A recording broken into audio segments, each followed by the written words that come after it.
Hello students, pronoun series के आज के इस वीडियो में मैं आपके लिए प्रोनाउन का एक अलग टाइप लेकर के आया हूं और उस अलग टाइप का नाम है इंडेफिनिट प्रोनाउन। जैसा कि आप जानते ही हैं कि हम लोग पढ़ रहे हैं indefinite pronouns versus indefinite adjectives, means pronouns versus adjectives करके हम कंपैरेटिवली इन प्रोनाउंस को वे वर्ड्स जो प्रोनाउंस के रूप में भी यूज़ किए जाते हैं और एडजेक्टिव्स के रूप में भी यूज़ किए जाते हैं, तो उनको हम कंपैरेटिवली स्टडी कर रहे हैं। सो आज आपके लिए मैं लेकर के आया हूँ इनडेफिनिट प्रोनाउंस। तो आइए ज़रा देखते हैं, इसके सबसे पहले डेफिनेशन को पढ़ते हैं, समझते हैं और इसके बाद फिर कुछ एग्जाम्पल्स देखते हैं, उन शब्दों को देखते हैं। चलिए ज़रा देखिए, आपके सामने एक डेफिनेशन मैंने पहले से लिख करके रखी हुई है और उसे ज़रा आप गौर से देखिए। डेफिनेशन में क्या लिखा हुआ है? लिखा है नाउन्स के वो सब्स्टिट्यूट्स जो किसी निश्चित व्यक्ति या वस्तु का बोध नहीं कराते हैं। आप तो जानते हैं कि प्रोनाउंस क्या होते हैं। डेफिनेशन को ज़रा एक बार याद करिए, डेफिनेशन प्रोनाउन की। ज़रा डेफिनेशन को बहुत अच्छे से देखिएगा, क्योंकि एक बार अगर डेफिनेशन हमको क्लियर हो जाती है तो कॉन्सेप्ट भी बहुत अच्छी तरीके से क्लियर हो जाता है, हमारी सोच भी उसी प्रकार से चलती है जिस प्रकार से डेफिनेशन हमें बोलती है। ज़रा देखिए, ज़रा डेफिनेशन में क्या लिखा हुआ है। नाउन्स के वो सब्स्टिट्यूट्स, माय डियर स्टूडेंट्स, आप तो जानते ही हैं कि pronouns are always the substitutes of noun, अर्थात नाउन के बदले में वो शब्द जो नाउन के बदले में प्रयोग किए जाते हैं उन्हें हम प्रोनाउन बोलते हैं। जी हाँ, ये जो कुछ वर्ड्स हैं आज जो मैं आपको बताने जा रहा हूँ, ये सारे के सारे वर्ड्स इनफैक्ट वो नाउन के सब्स्टिट्यूट्स ही हैं। तो ध्यान से देखिए कि नाउन्स के वो सब्स्टिट्यूट्स जो किसी भी निश्चित व्यक्ति अथवा किसी भी निश्चित वस्तु का बोध नहीं कराते हैं। बस इतनी सी बात आपको ध्यान में रखनी है कि ये जो वर्ड्स हैं ये वेगली, अस्पष्ट रूप से कुछ व्यक्तियों का बोध तो कराते हैं, but they are not definite, वो किसी पर्टिकुलर पर्सन का बोध नहीं कराते हैं और ऐसे ही शब्दों को हम बोलते हैं इनडेफिनिट प्रोनाउन। जी हाँ, कभी वो इनडेफिनिट प्रोनाउंस होते हैं और कभी वो इनडेफिनिट एडजेक्टिव्स होते हैं। अब जरा ध्यान से देखिए वो वर्ड्स कौन से हैं जो निश्चित व्यक्तियों का बोध नहीं कराते हैं। जरा देखिए, यहाँ पर पहले बॉक्स में लिखे हुए हैं कुछ ये words, anyone, anybody, anything, someone, somebody, something, everyone, everybody, everything, one, little, less। Okay, so ये फर्स्ट बॉक्स में लिखे हुए हैं कुछ वर्ड्स। जी हाँ, मैंने ये बॉक्स अलग अलग बनाए हैं, इनका कुछ मतलब है, अभी थोड़ी देर में आपको क्लियर हो जाएगा। देखिए, both, few, many, others, several, all, some, more, most, any and none. Okay, so these are some words that are used as substitutes of noun। Okay, तो नाउन के सब्स्टिट्यूट के रूप में इनका हम प्रयोग करते हैं। कैसे कर लेते हैं, जरा कुछ एग्जांपल्स भी यहाँ पर है सामने, उन्हें भी देख लेते हैं। हम किस प्रकार से हम किसी भी अनिश्चित नाउन, अनिश्चित व्यक्ति या अनिश्चित वस्तु के बदले में हम इन शब्दों का प्रयोग कर लेते हैं। जरा गौर करिए, एनीवन कैन डू इट, कोई भी इस काम को कर सकता है। एनीवन मीन्स कोई भी, एक सिंगल पर्सन, एनीवन। ओके, जैसे यहां पर देखिए, he can ask for anything, यहां पर ये एनीथिंग लगा हुआ है, एनीथिंग वस्तु के लिए है, वह मांग सकता है। आस्क फॉर मीन्स मांगना, वो मांग सकता है, एनीथिंग कुछ भी मांग सकता है। ओके, तो कुछ भी, कोई वस्तु है, ये किसी थिंग के लिए यूज किया गया। एनीथिंग किसी भी वस्तु के बारे में बात कर रहा है। एनीवन किसी भी व्यक्ति के बारे में बात कर रहा है, तो ये किसी व्यक्ति के लिए यूज किया गया, ये किसी वस्तु के लिए, बट वो व्यक्ति या वस्तु वो कोई पर्टिकुलर व्यक्ति या कोई पर्टिकुलर वस्तु की ओर इशारा नहीं कर रहा है। ओके, आगे देखें, समवन केम टू मी, कोई मेरे पास आया, तो कोई का मतलब समवन माने कोई भी एक व्यक्ति मेरे पास आया, तो ये भी किसी निश्चित व्यक्ति की ओर इशारा नहीं कर रहा है। Everyone in the meeting clapped, सभा में उपस्थित प्रत्येक व्यक्ति ने क्लैप किया, माने ताली बजाई। तो यहां पर देखिए जरा, मीटिंग में बहुत सारे लोग हैं।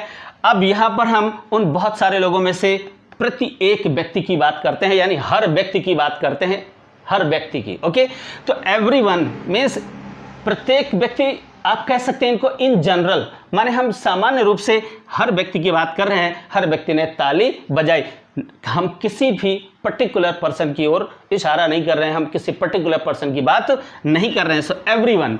Okay, both were looking happy, दोनों प्रसन्न दिख रहे थे। तो बोथ ये भी एक ऐसा ही प्रोनाउन है जो इंडेफिनिट प्रोनाउन है। देखिए जरा, ये सभी के सभी अभी हम प्रोनाउंस के रूप में डिस्कस कर रहे हैं। देखिए ये सभी वर्ड्स अकेले यूज किए गए हैं एज सब्जेक्ट्स, समटाइम्स ऑब्जेक्ट के रूप में इनका अकेले यूज किया गया है। और आप जानते हैं इनके साथ में अगर कोई नाउन रख देते हैं तो यही एडजेक्टिव्स बन जाते हैं। अभी उनके भी कुछ एग्जांपल्स देखेंगे। देखिए जरा, बोथ वर लुकिंग हैप्पी, दोनों ही बहुत प्रसन्न दिख रहे थे। तो यहां पर दोनों किन्हीं अनिश्चित दो व्यक्तियों के बारे में यहां पर बात की गई। ओके, मैनी प्रेज्ड हिम, बहुत सारे लोगों ने, यहां पर मैनी का मतलब क्या है, बहुत सारे लोगों ने उसकी प्रशंसा की। तो यहां पर जो मैनी है लोगों के लिए ही यूज किया गया है, पीपल के लिए ही यूज किया गया है, लेकिन किसी पर्टिकुलर पर्सन या पीपल के बारे में बात नहीं हो रही है। तो ये भी एक क्या हुआ, इनडेफिनिट, अनिश्चित व्यक्ति की ओर। बट फ्यू क्रिटिसाइज्ड, लेकिन उन मैनी में से बहुत सारे जो लोग हैं उनमें से बहुत सारे लोगों ने तो प्रेज किया, बट न के बराबर लोगों ने क्रिटिसाइज भी किया, आलोचना भी की। फ्यू का मतलब क्या होता है, न के बराबर। Well, a few, few, the few, इसके लिए तो मैं एक अलग ही वीडियो बनाऊंगा, ऑलराइट, क्योंकि ये अपने आप में बहुत कुछ लिए हुए हैं। इनमें से बहुत सारे ऐसे वर्ड्स हैं जिनको लेकर के एक अलग अलग ही वीडियो बनाना पड़ेगा, क्योंकि अपने आप में बहुत कुछ इंपॉर्टेंट लिए हुए हैं। आपको समझना उनके लिए सेपरेटली बहुत ज्यादा जरूरी है।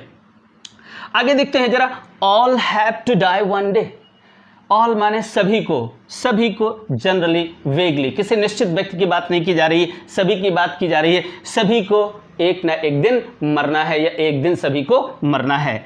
मोस्ट ऑफ देम, उनमें से अधिकांश, मोस्ट का मतलब क्या होता है, अधिकांश।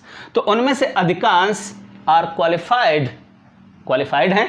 तो आप देख रहे हैं कि इन सभी वर्ड्स का यूज मैं अभी यहां पर प्रोनाउन के रूप में कर रहा हूं। और आप जानते हैं प्रोनाउन क्या है, फिर से एक बार मैं आपको बतला दूं।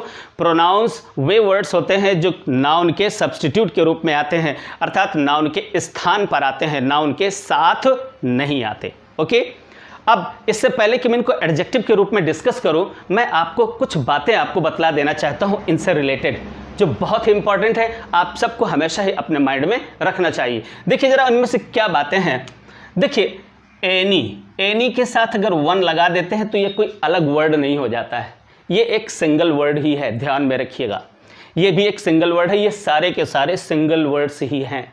ओके, अच्छा, अब यदि हम देखते हैं कि एनी के साथ में अगर हम वन लगा दें, बडी लगा दें और थिंग लगा दें, ठीक, तो क्या बन जाता है, वो एनी वन, कोई भी एक व्यक्ति की बात हो रही है, कोई भी एक व्यक्ति, एनी बडी, इसका भी वही मतलब है।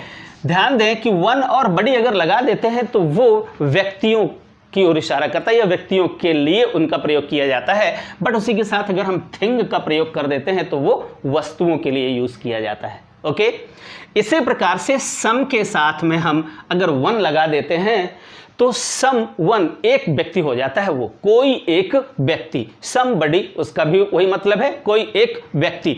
तो देखिए, समवन और समबडी ये व्यक्तियों के लिए यूज किया जाएगा।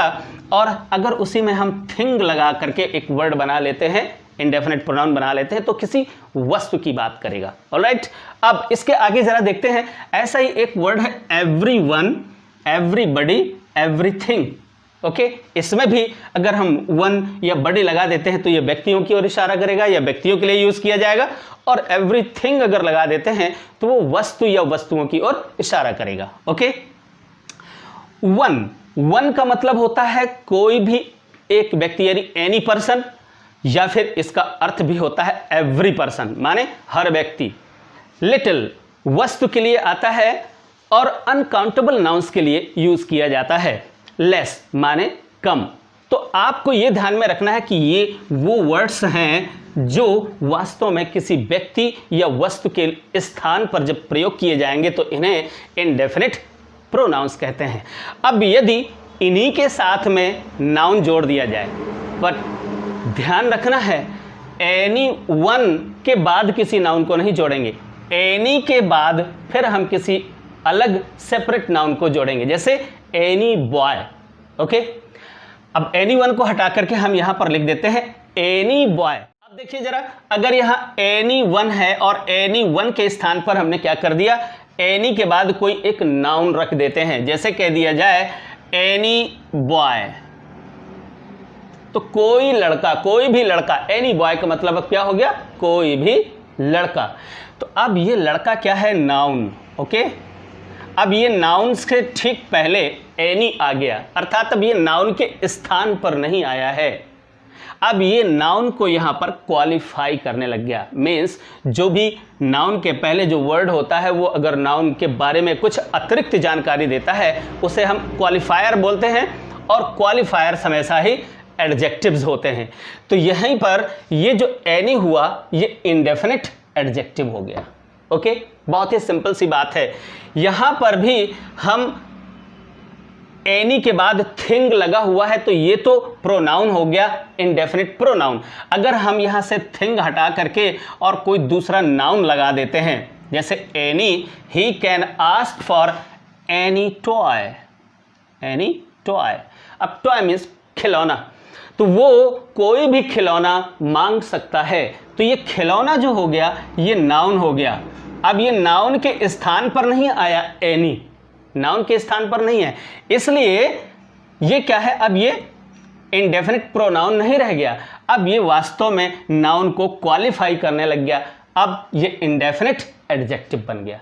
इसी प्रकार से आप किसी भी इंडेफिनिट प्रोनाउन के साथ में अगर आप नाउन जोड़ देते हैं तो वह इंडेफिनिट प्रोनाउन नहीं बल्कि वो इंडेफिनिट एडजेक्टिव हो जाता है। Very simple. और इनके बारे में मैं आपको पिछले वीडियोज़ में काफ़ी कुछ बता चुका हूँ, यहाँ पर बस सिंपली आपको याद दिला रहा हूँ। लेकिन अगर आप नए हैं, पहला वीडियो देख रहे हैं, सो मैं आपको एडवाइस करता हूँ कि आप जाइए मेरी प्लेलिस्ट में जाइए आप, और प्लेलिस्ट में प्रोनाउन से रिलेटेड जो शुरू के आरंभ के जो कुछ वीडियोज़ हैं उनको देखेंगे तो आपको प्रोनाउन और एडजेक्टिव काफ़ी डिटेल में पढ़ने को मिलेगा।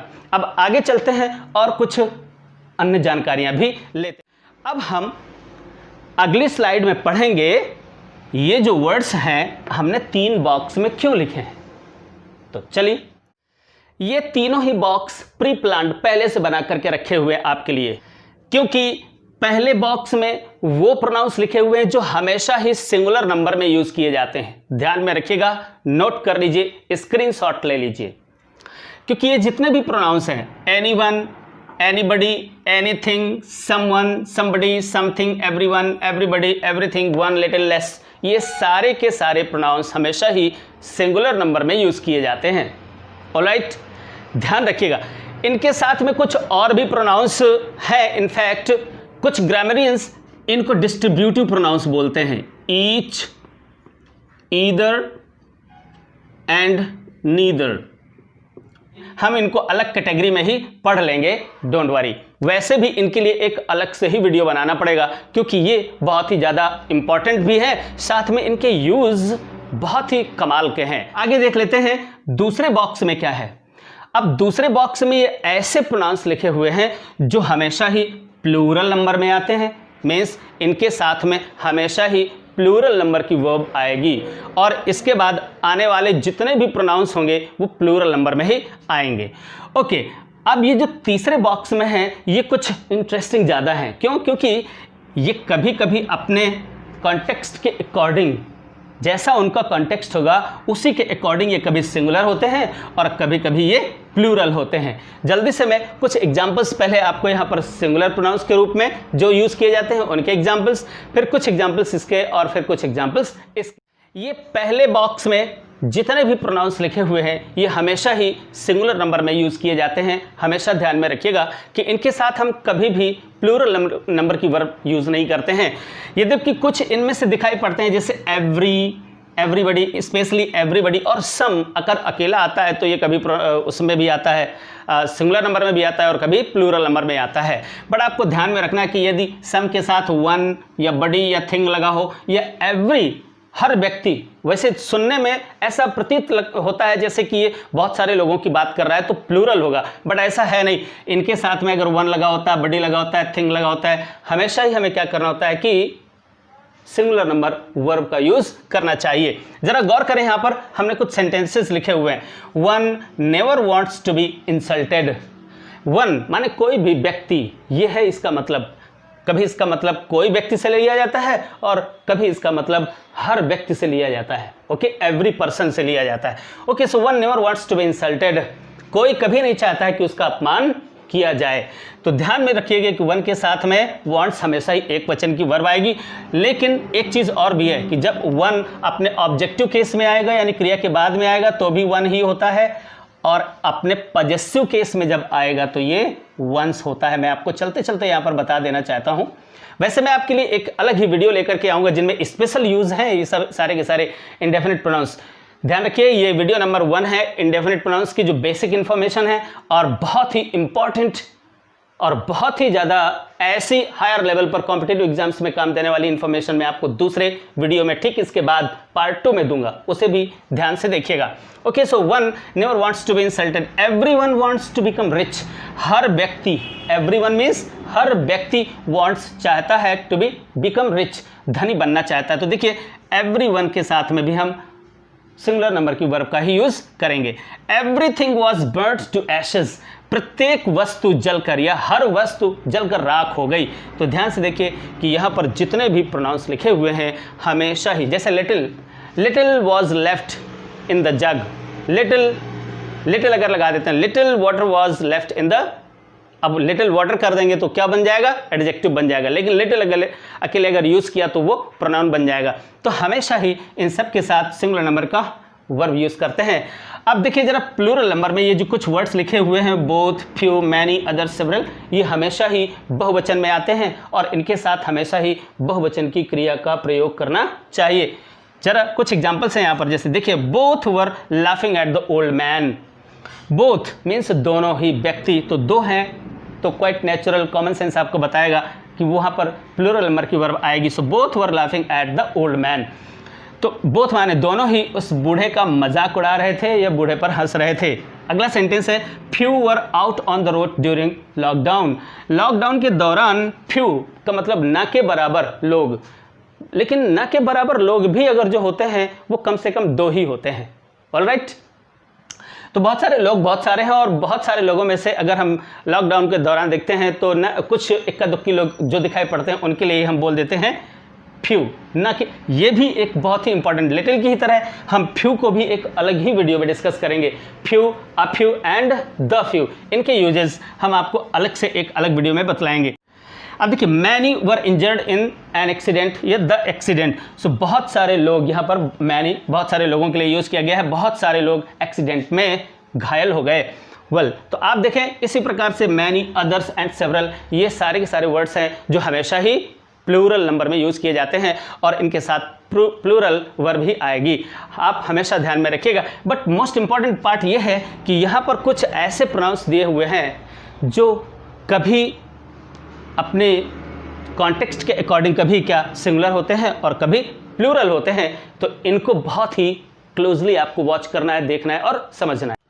अब देखिए यहाँ थर्ड बॉक्स में जितने भी प्रोनाउंस लिखे हुए हैं ये कभी कॉन्टेक्स्ट के अकॉर्डिंग सिंगुलर नंबर में आते हैं और कभी प्लूरल नंबर में आते हैं। पर ध्यान दीजिए मैंने यहाँ पर दो एग्जाम्पल्स आपके लिए लिए हुए हैं। उदाहरण के लिए देखिए जरा यहाँ पर क्या है, सम, पहला तो हमने लिया है सम।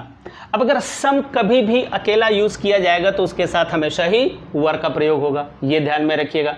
ऑलराइट, अच्छा, some were playing in the field, अगर सम को कभी अकेला लिखा होगा, कोई कॉन्टेक्स्ट नहीं होगा तो हमेशा बहुवचन में आएगा। Some were playing in the field, कुछ फील्ड में खेल रहे थे, तो कुछ खेल रहे थे, कुछ खेल रहा था, ऐसा नहीं, सम वाज प्लेइंग, ऐसा नहीं हो सकता है। दूसरी बात, अब अगर इसका कॉन्टेक्स्ट चेंज हो जाता है, और कैसे चेंज होगा, जब हम ऑफ द लगा देंगे, यानी सम ऑफ द मनी। अब ध्यान दीजिए कि ये मनी एक अनकाउंटेबल नाउन है और अनकाउंटेबल नाउन्स हमेशा ही सिंगुलर नंबर में यूज की जाती हैं या उनको ट्रीट किया जाता है। तो मनी एक सिंगुलर नंबर प्रोनाउन है, उसके साथ अगर ये आ जाएगा तो मनी चूंकि अनकाउंटेबल नंबर है और सिंगुलर नंबर में होती है, इसलिए यहाँ पर मनी का कुछ हिस्सा यानी सम ऑफ द मनी, यानी कुछ धन, धन में से कुछ खर्च हो गया तो वाज स्पेंट। ध्यान में दीजिएगा यहाँ पर अगर ये सम के साथ में आगे एक वचन का कोई अनकाउंटेबल नाउन लगा हुआ है तो उसका कॉन्टेक्स्ट चेंज हो जाएगा और वो एक वचन माने सिंगुलर नंबर में उसके साथ वर्ब यूज की जाएगी। देखिए जरा उसी के साथ में एक तीसरा एग्जाम्पल भी लिखा हुआ है, some of the students are very good.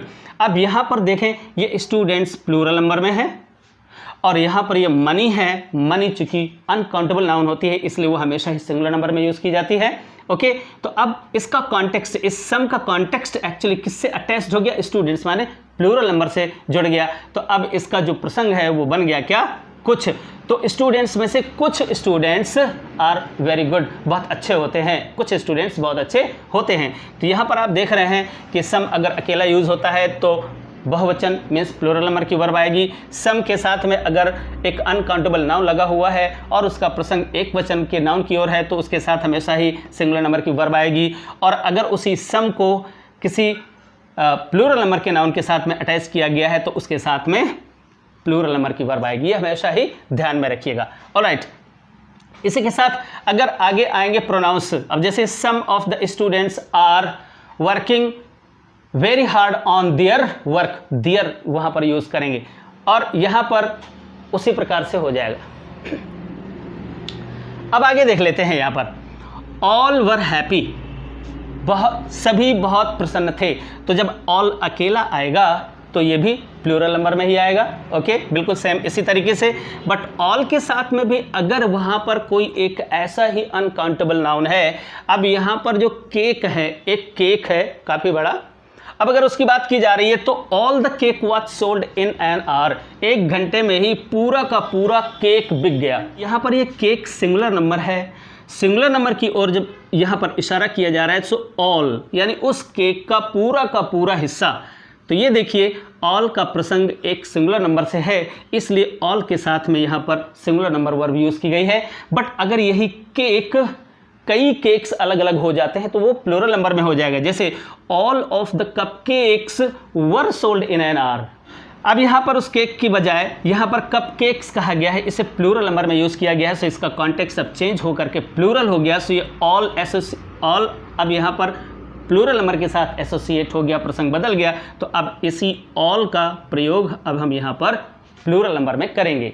Okay, इसी प्रकार से ये सारे वर्ड्स भी हैं। जैसे नन, बड़ा ही इंटरेस्टिंग है। चलते चलते मैं आपको नन के बारे में भी बतला देता हूँ ऐसे ही ओरली।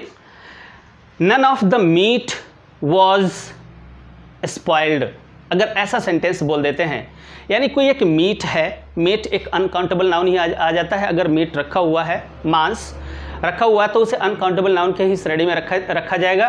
तो अगर हम कहेंगे none of the meat was spoiled, यानी मीट में से कोई भी यानी कुछ भी मीट खराब नहीं हुआ, अगर ऐसा बोल दिया जाता है तो वहाँ पर क्या हो जाएगा? वो सिंगुलर नंबर में आ जाएगा।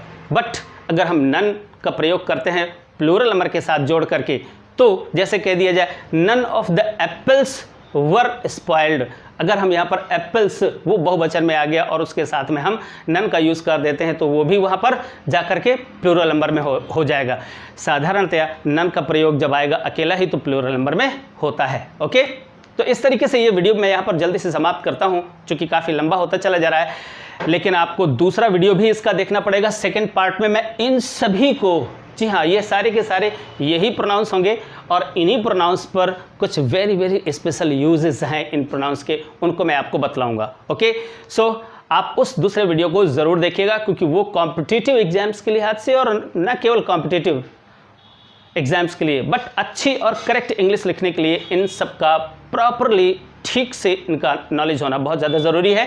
अगर आप नए हैं तो फटाफट इस चैनल को सब्सक्राइब करिए। और एक बात आप हमेशा ही ध्यान में रखिए, ये आपकी ड्यूटी है कि इस वीडियो या इस तरह के वीडियोस को गांव-गांव के दूर पर बैठे हुए उन बच्चों को भी मिलने चाहिए, उन्हें भी देखने का मौका मिलना चाहिए। इसलिए आप शेयर ज़रूर करिए और प्रत्येक बच्चे के पास ये इन्फॉर्मेटिव वीडियोस जाने चाहिए। Thank you very much. Good bye.